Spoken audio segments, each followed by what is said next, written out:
এনজিপির gate বাজারে মাছ বাজারের আবর্জনা তোলা বন্ধ করে দিয়েছে শিলিগুড়ি পৌর নিগম। প্রায় 7 দিন ধরে বন্ধ রয়েছে পরিষেবা, যার জেরে পচা গন্ধে ছেয়ে গিয়েছে মাছ বাজার। বিপাকে পড়েছেন ব্যবসায়ীরা। Cancer isn't the end.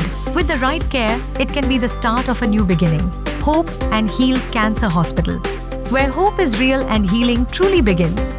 New life fertility centre আধুনিক চিকিৎসা ও বিশেষজ্ঞদের সহায়তায় আপনার স্বপ্ন পূরণ করতে প্রস্তুত। নতুন জীবনের স্বপ্ন সত্যি করতে আজই যোগাযোগ করুন। নতুন জীবনের সূচনা এখানেই।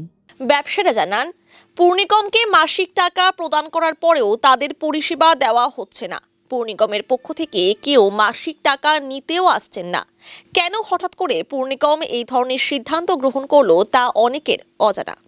কর্পোরেশন লোককে বলে মেলা দিচ্ছে নাকি আছে 5 দিন থেকে টোটাল 4 দিন হয়ে গেল, 4-5 দিন হয়ে গেল। ব্যবসা কত অসুবিধা, কাস্টমার দাঁড়াতে পারছে না দোকানের সামনে।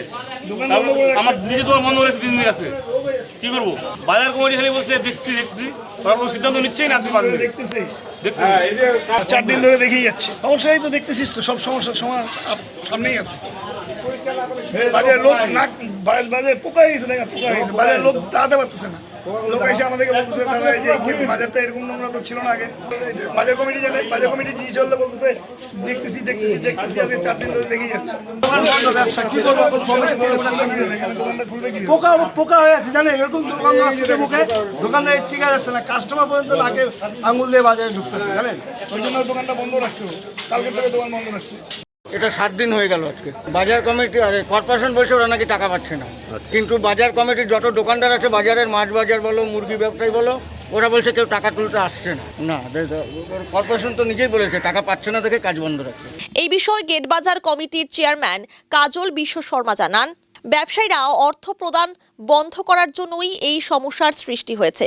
ব্যবসায়ীদের অধিকাংশই মাসিক অর্থ প্রদান করছে না। আমাদের বাজার কমিটির যে দায়িত্ব সেটা হচ্ছে সিসি ক্যামেরা, নাইট গার্ড, এইসবের দায়িত্বগুলো আমাদের এটা করে। আর কর্পোরেশনকে আমরা যেরকম ট্রেড লাইসেন্স এবং হোল্ডিং ট্যাক্স, 2টা ট্যাক্স আমরা কিন্তু দিই।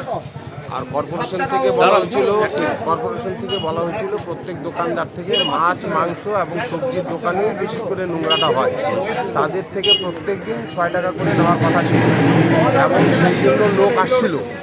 কিন্তু দোকানদারদের থেকে ওনারা উঠাবে এবং ওনারা পরিষ্কার করবে। এখন তারা নিচ্ছে না, কেন নিচ্ছে না সেটা জানি না।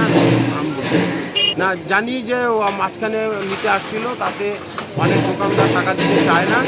সেই যে পরিমাণটা উঠে তাতে কর্পোরেশনের যে একজন স্টাফের যে বেতন বা টাকা যে খরচা হয় সেটাই নাকি উঠে না, সেই জন্য তারা বন্ধ করে। সেটা আমরা গৌতম বাবুর সাথে আমাদের যে মিটিং হয়েছিল বাজেটে, সেখানে আমাদের প্রেসিডেন্ট সেক্রেটারি ছিল, ওনারা বলছিল যে প্রত্যেক দিন 6 টাকা মানে একটা দোকানদারের 180 টাকা মাসে পড়ে।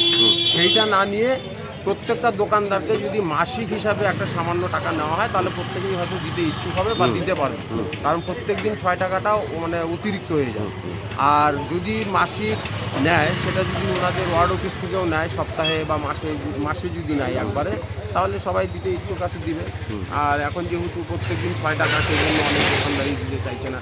তাদের কাছে যে ব্যবসার যে পরিস্থিতি, তাদের কাছে 180 টাকাটা অনেক বেশি মনে হচ্ছে দিচ্ছে। হ্যাঁ, মুষ্টিমেয় কয়েকজন দিচ্ছে, যেহেতু সবাই দিচ্ছে না সেই জন্য কর্পোরেশন উঠাতে পারছে না। কর্পোরেশন ব্যর্থ এই জায়গায়, উঠাতে পারছে না। অন্যদিকে পৌর নিগমের জঞ্জাল বিভাগের মেয়র পারিষদ মানিক দে জানান, বিষয়টি জানা নেই। সমস্ত বিষয় খতিয়ে দেখে দ্রুত সমস্যার সুরাহা করা হবে বলে জানান তিনি। না, এর আগে আমরা গেট বাজারে গিয়েছিলাম, এর আগে মেয়র সাহেবও গিয়েছিলেন এবং মেয়র সাহেবের নির্দেশেই আমরা গেট বাজার কমিটি, যে মার্কেট কমিটি আছে, তাদের সঙ্গে তাদের মার্কেটের অফিসে বসেছিলাম আমরা, এবং তারা একটা জায়গা দেখিয়ে দিয়েছে। সেই জায়গায় আমরা ট্রেলার টিপারও দিয়েছি। এইবার প্রতিনিয়ত ওখান থেকে ট্রেলার টিপার নোংরা পরিষ্কার করছে, কিন্তু আপনার মুখে শুনতে পারলাম যে মাছ বাজার কমিটি নাকি বলছে নোংরা উঠাচ্ছে না। সেটা কেন উঠাচ্ছে না আমাকে দেখতে হবে। তাহলে আমার তো কাছে যা খবর আছে, আমরা নতুন ট্রেলার টিপার দিয়েছি, এখানে ওরাও জায়গা ঠিক করে দিয়েছে। এমনকি ওই জায়গা পরিষ্কার করার পর চুন ব্লিচিং, ওখানকার যে আমাদের বড় চেয়ারম্যান যতন শাহ মহাশয় উনি গিয়েছিলেন, তো সেটা আমি বড়োর কাছ থেকে শুনবো যে এটা তো হওয়ার কথা না। সমস্ত বাজারেই যখন তোলা হচ্ছে, গেট বাজার কেন বাদ যাবে? তবে কোনো একটা মিসকমিউনিকেশন হতে পারে। কিন্তু আমাকে খবর নিয়ে আমি জানতে পারবো, বলতে পারবো।